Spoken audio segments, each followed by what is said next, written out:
Почитувана колешке Марија, јас немав никаква примедба во вашата презентација и вашето читање, но имам навистина забелешка на она што оваа ваша криминална влада која поддржувате го реализира во процентот на реализација.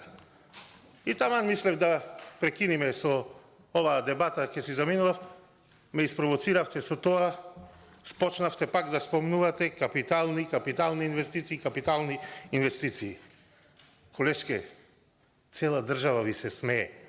Знаете, вашиот премиер и бившиот премиер што ветуваа, само да ве подсетам. Facebook и Google на граница. Голф терен во Петровец. Формула 1 патека. Ова е, почитувани граѓани, во верувале или не. Ова не е за изјава на премиер, да ја цитирам, за прва страница во весниците. Ова е за назад, хумор и сатира, кај што е. Формула 1 патека, го најавувавте и сега зборувате вие за реализација.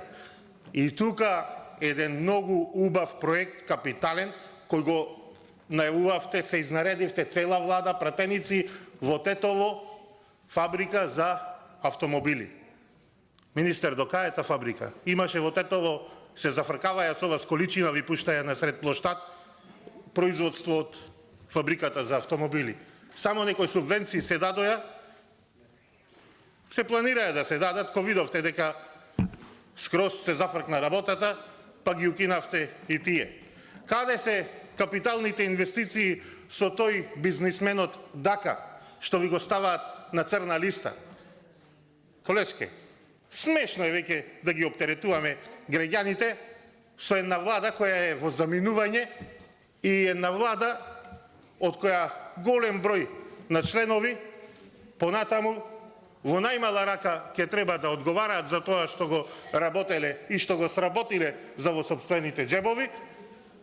Се надевам ќе има одговорност, а околу пензионерите имам нешто да му порачам, бидејќи постојано сум во контакт, заедно со нив излегував и на протести, ги изнесував нивните барања во парламентот на Република Македонија, па сакам да му порачам.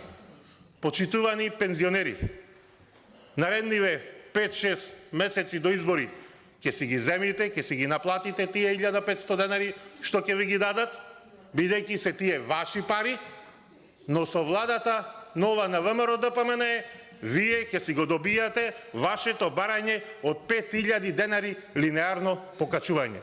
Благодарам.